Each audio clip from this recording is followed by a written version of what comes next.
Welcome to another mnemonic interval.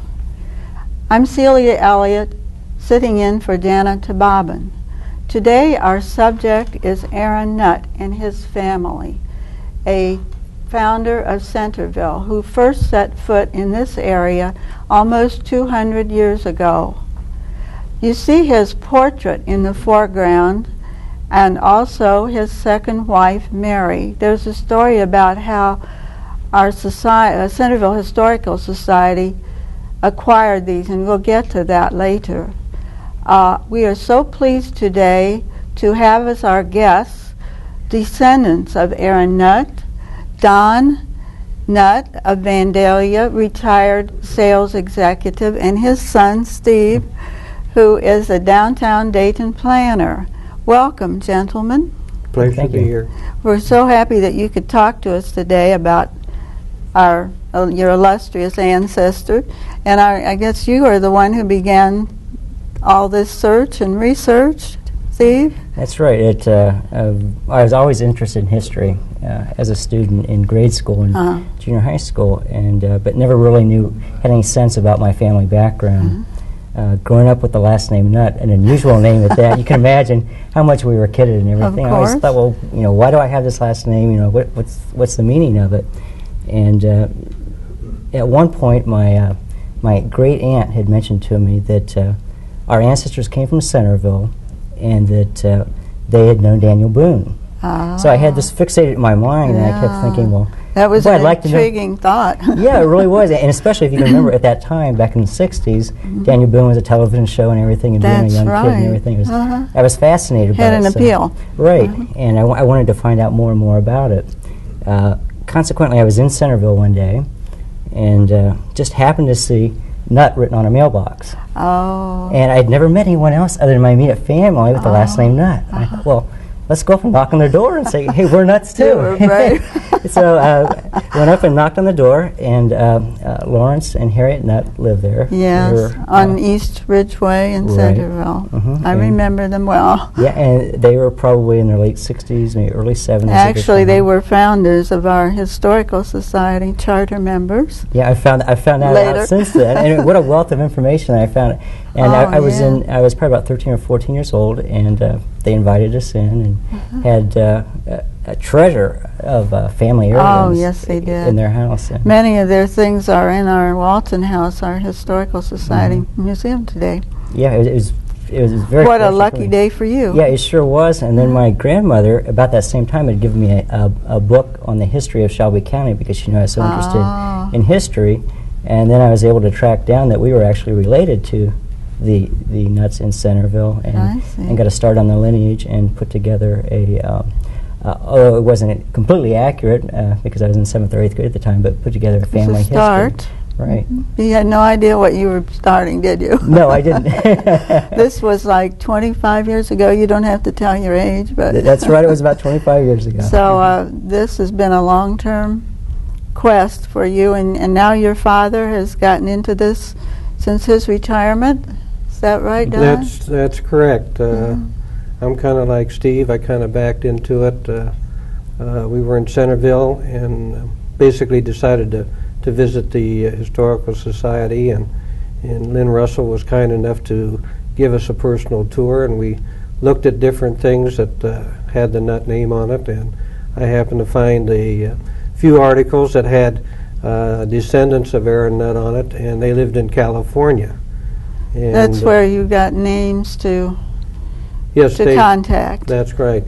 And Martha Boyce, I understand, our landmark chairman, had done a lot of previous research, which led up to this. Martha had done extensive research, and I sometimes feel guilty because it seems like I have the luck that Steve does, that we kind of back into things.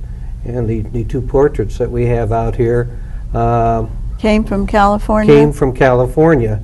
And it happened to be two of the phone numbers I picked up while I was visiting the museum or the Historical Society.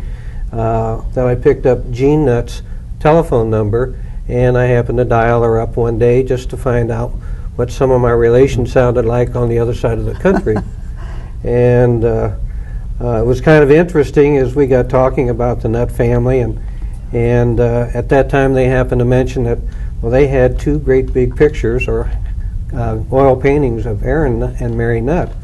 And they had had them in their garage for some time, and the one daughter was getting married, and they were going to kind of give them to her as a joke or a surprise. Oh, my. And in fact, they had commented that summer they had talked about having a garage sale and getting rid of them. Oh, no. So at that time I said, well, you know, as Centerville has no pictures of Aaron and Mary Nutt, and we would be very interested in procuring them. And so about a week later I got a call from Jean, and she graciously offered the paintings to the Centerville Historical Society. Oh, we're so grateful to you for... And they're absolutely gorgeous. In fact, now, these are photographs of the actual paintings which That's right. hang in our museum. I had to take second place on these. After we received them, it was about 4 weeks later that I received them, and my wife saw them, and she couldn't understand why I couldn't keep them, because she wanted to hang them in our house. But, Who wouldn't? but they're absolutely gorgeous, and you know, it's hard to believe after that lengthy period of time that in you such could find. good condition. Yeah, they were Yes. in excellent condition. Have so, we dated them at all? We still don't know, haven't come up with a that's date. one of my assignments, is to try to produce some documentation on the pictures as far back as we can find, Sure. whose possession they were in. I know that Jean received them from Nancy Nutt, and she had received them from a Marion Nutt. But I'm So trying they to get have been documentation. handed down through several generations, That's of correct. course. That's correct. But they came back home. That is true. That is really a great coup for our group to have these hanging there, because he was one of our founders of our community, and so they do mean a great deal. Also, another item which came back through a sort of serendipity is this sampler dated 1830, which was done by Irena Burnham, who was Caleb Nutt's second wife, and I understand you're related to Caleb. Yes. He was Aaron's grandson, and that is your line of descent, isn't it? That's correct. Caleb And- would have been my great grandfather. All right. And this, do you want to tell us how this came to our possession? Well, this sampler apparently Irene had visited. This is Irene Schroep, Yes. who is also a lady I happened to make contact with in California, and again, it was through a phone number I picked up when talking with Lynn Russell at the Historical Society. And, Talk about serendipity. right, but she had already made the contribution of the sampler, and so in a conversation with her, she was telling me she had a bunch of notes in that regarding the Aaron Nutt family, and she wanted to make sure that at some distant time in the future these would be preserved. And as a result of that, I said, well, you know, we would like to have your notes in that. And she says, well, I'm going to put them together in a book. And I said, well, that's great. We would certainly love to, you know, have that particular manuscript when you prepare it, so that we can have it on file. And I did bring it with me today. You bring a copy of it today. And this was just printed in 1992, was it? She How long finished ago? this about 3 months ago in 92. And this particular book then I had bound at the library in Fort Wayne. That's who a offers genealogical library Yes. over there. They offer this service that they'll bind the notes if they're put together in this format, and will give you 5 free issues. So it's a real nice There's a service. cost to that, of course. Yes. Yes, but it's good to know that if people are interested in doing that, they can get in touch with those folks. That's right. So That's a wonderful. So there's 208 pages collection. of documentation that she has done on it, and I have a book that will be left with the Historical Society in Centerville. We have a copy in our That's archives. right. Good. Well, speaking of books, I wanted to mention this one, which is a collection also of Aaron Nutt papers, which were given us by Lawrence and Harriet Nutt, and these have been restored by preservationists in Cincinnati at a cost of $1,600. And we had various contributions from our members and other folks and the society to preserve them. And they're mostly receipts and small bits of paper which date back to 1788, I believe. And they're just fascinating, but they may be seen at Walton House. What amazes me is the fact that anybody would save, a family, would save so many small bits and pieces of paper. In this throwaway society, it's hard for us to realize that anybody would save such items, but we're the beneficiaries of their saving. That's right. And it's really wonderful to have those records. We know this is part of the reason that I became stimulated in that when my aunt passed away, I found numerous documents that she had, and I know there were some I missed in the discarding of the family estate. And it's only once you realize that you start to think how nice it would be to have kept all of these in a collected format for the rest of the family, and so much of it is discarded. So that's the reason that I have been working with the Historical Society, and they have been gracious enough to accept the responsibility for keeping all documentation regarding the Aaron Nutt family and the genealogy on it. Yes. And so we do have in our building a complete library here in Centerville. We are actually the repository or depository for all the papers pertaining to this branch, the local branch That's of the right. family. I have already received commitments from Irene Shope, who will send us all of her notes and that in the future. I've talked to Reverend Edmund, remember what his The bishop? The bishop out of New Hampshire, who has on his card file 12,000 Nutt names that he's kept My up. word. So you can add those to That's right. this collection. Now, unfortunately, they're not on a computer. Irene's work is on a computer, and then there was a gentleman by the name of Michael Murray who did extensive research and documentation. They're certified documents. He has graciously sent us his material, and we have that on file. So there's just an unending amount of material That that's is correct. available that will still come to Centerville. Is That's that right. And we do have, Michael's work was done on a computer and in a genealogy program. And we have transcribed that through what they call a GenCom file into the computer at the... So it'll be there for it's there anyone for who people wants to to come. I understand Lynn Russell was saying some people have already come to make use of that. So, and I understand also that you're planning a reunion of your family and maybe for a bicentennial, 96? This has been one of the subjects that we've been discussing, is that for the bicentennial it would be really great to invite all of the Nutt families to the Centerville area for a reunion. That would be quite a sizable number. They would all, There's a lot of nuts out there. they would all show up. That would be a really nice thing to do, and we certainly would support you in that. So we have that in the back of our mind, and it depends Well, on what the bicentennial committee decides. Well, you are on that committee, I understand. Isn't Well, that I have true? applied for it. I have not I'm officially. sure you will be. That you will be able to give us a lot of insight and background. Also, you're a valuable person in that regard.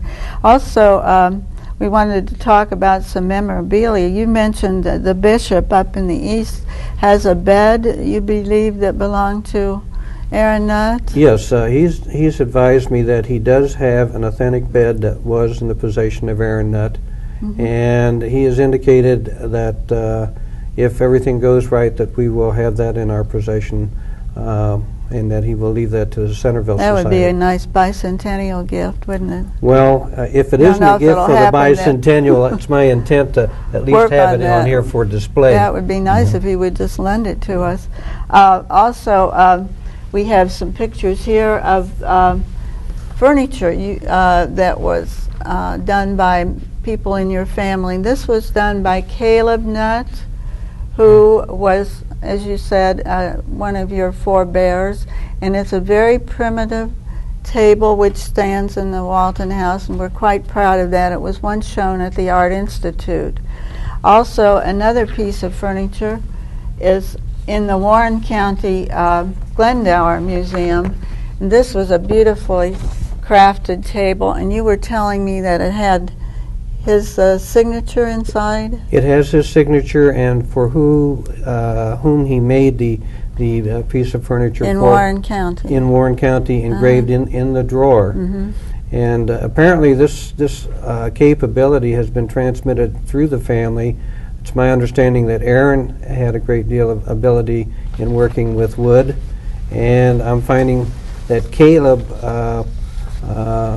Nutt was also an excellent chair maker, and in fact I found out the other day he also must have been involved in the undertaking business, which in those days a lot of the coffins were made out of wood, and he was associated with a funeral home in Sydney, Ohio. Is that so?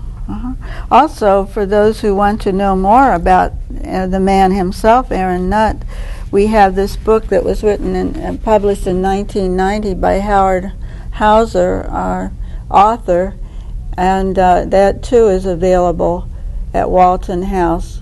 He calls him a man of vision, and he truly was that, and a very versatile pioneer. Perhaps we could talk a bit about the man himself, if you want to fill us in a little bit. Sure. Aaron Nutt was a third-generation American of Welsh and English descent who grew up in southern New Jersey.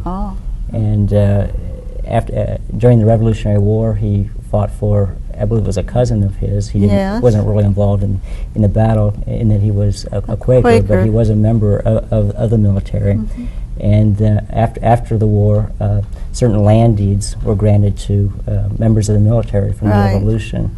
And he moved first to Redstone, Pennsylvania, which is south of Pittsburgh near Uniontown, Pennsylvania, and settled there for a year or two, and then traveled on farther west where land was cheaper and there's more land available, and went to Dry Ridge, Kentucky. He stayed down there for a while and had a tavern, I believe. Right. I believe he was down there for 10 years, or 8 or 10 years. And then he met up with Judge Sims, who had acquired all this land in this area, didn't he? Between the rivers. He met up with, now the way the legend goes, he met up with, and I like the legend Daniel better. Boone. He met up with Daniel Boone. Well, that story has been around a while. Right, and Daniel Boone talked about the fertile lands in the Miami Valley, area. And Judge Sims, of course, was making the Sims purchase at that point.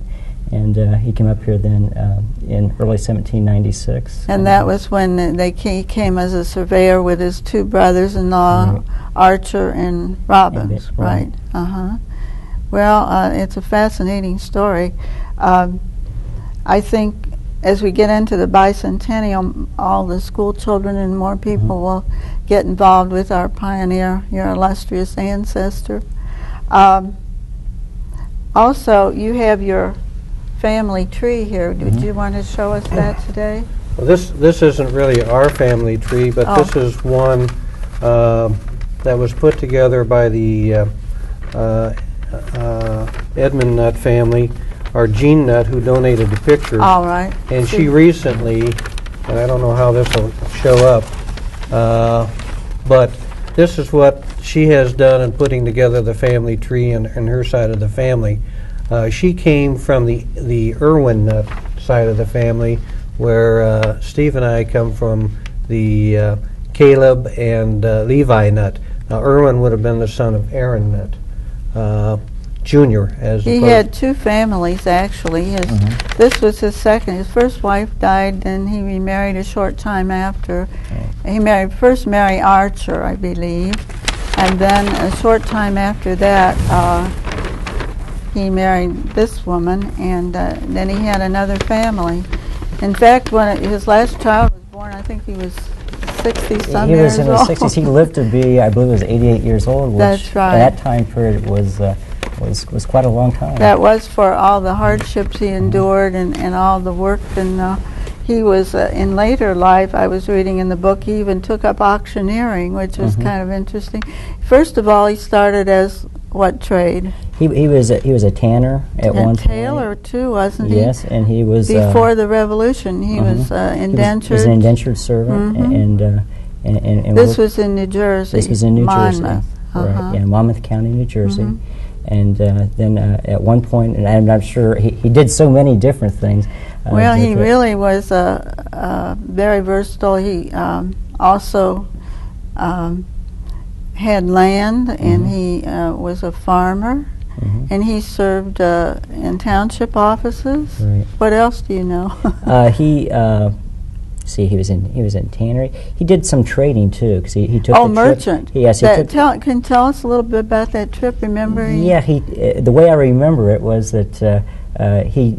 But you might have to help me fill in some of the details. But at that time, most of the trading in this part of the country was done with the South. That's right. And conversely, you would take your goods down to Cincinnati and then by river down to New Orleans. I think Howard Hauser in this book said he went from Holes Creek to the Miami River to the Ohio and on down below to New Orleans. Yeah, all for one trip. And they took. I'm not sure what the goods were that they sold from. Well, I think he took lard and all sorts of commodities to sell in New Orleans. This was to pay his taxes. I believe he was trying to make some extra money. He was trying to make up and pay for the taxes because of the Sims land deal was not correct. Fell through, so he had to pay back taxes. Actually, some of these early people had to pay twice for their land. Aaron did pay twice. Yes, he did.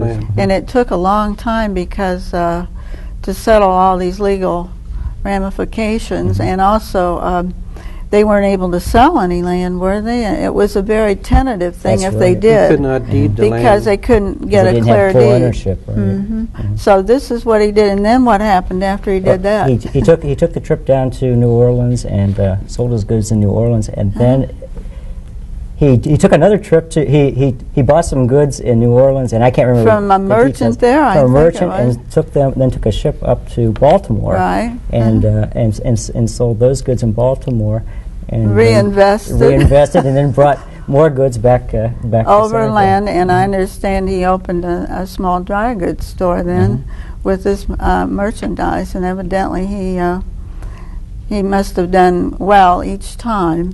He must have been a very good businessman, though when he died, he was not a wealthy man. I think he had given away a lot of his belongings and his land to his many children. So his plats were developed in Centerville. The first plat was early 1800s, as we remember, the Aaron Nutt plat, and we still have many stone houses, which we're quite proud of, that are in that area. He often operated other businesses too, a tavern, which we believe is the sign of the Buck's Horn at 78 North Main. And so, as I said, he tried his hand at many things, even ending up as an auctioneer. That's right. What do you find to be the most fascinating part of all this research? Just knowing that your background and your heritage? Well, I think initially that's what it was, but I think what's really intriguing about it, I think anybody that gets involved in genealogy probably finds this to be the case as well, is that every time you find a little bit of information, there are that many more questions that are not answered, and you find you become a detective. And well, I guess your father is somewhat in that category too. He is still putting pieces of the puzzle together, and I guess if you ever finished it all, it would be a good feeling, but it probably never will happen because there's always one more, as you say, phone call to make, or one more book to research, or. Well, we feel we're close to the major answer we're looking for is who the prodigicator of the Nutt family, or our strain of Nutt family in the United States is. And unfortunately, I took a consulting job this summer, which has delayed my efforts to get back to Mount Holly. But you will get back to New Jersey? But we are going back. Most of the history here is written by Joseph Nutt. And that was Aaron's son in late life. That was his. He lived until early 1900s, I believe. He wrote the Beers history. That's right. And unfortunately, we think that there is a discrepancy in that he has defined the prodigicator as Adam Nutt. And the sampler which you showed us from on Caleb Nutt, there is a similar sampler somewhere in this country, which is what I'm looking for. That's another mystery to solve. That's right. But we do have pictures of it, and it is recorded by the Genealogy Society of Pennsylvania, that shows that Levi Nutt, who would have been Aaron's father's name, was John Nutt. So that would clear up Adam that discrepancy, if you can find that. If I can find that one piece, because, and we think we have it, the John Nutt we think it is, we have traced to England. And if we have that, we'll add 200 generations roughly, or to go back 200 years on the Nutt family. Yeah. But that's the little piece, that one piece in the puzzle that we haven't Well, got. I hope you find it this summer, and if you keep working, I think as diligently as you have, you certainly will find it. You know, one other thing that's kind of interesting, and Steve mentioned the age of Aaron Nutt as being approximately 90 years old. And I think Steve and I are kind of happy that we find that in the Nutt family in general, the longevity is extremely great. Caleb Nutt, who had 17 children and 4 wives, lived to the age of 91. He was the oldest person when he died in Shelby County at that time. So they have longevity on you. There's a lot of longevity in the Nutt family. Good feeling for you, Paul. For those of you who are nuts, I'm sure you're interested in knowing that. Well, and Steve was saying that he might be going over to the British Isles and do a little research this summer. Right, I'm hoping to go to Europe and spend about a month there, possibly this summer. And if I do, I would like to spend some time in the British Isles. That would be good. They have marvelous records. Oh, yes. So you'll research this branch. You haven't done any research outside this country yet, huh? No, we haven't. First time. We can't find that bridge to tell us which country to go to, whether to go to Wales or whether to go to England. But the prevailing material leads you to Wales based on what you know now, but it doesn't necessarily rule out.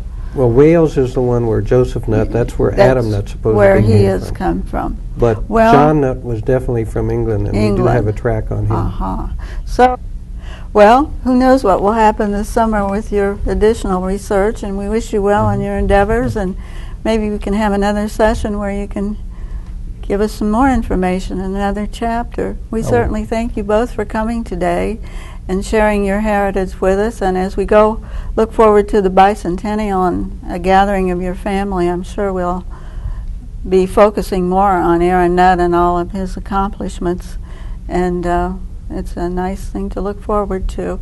If items of interest appeal to members of the audience, we invite you to come to Walton House on Thursday afternoon on 1 to 4, and also on Saturday from 1 to 5. And all of these items we have talked about are on display.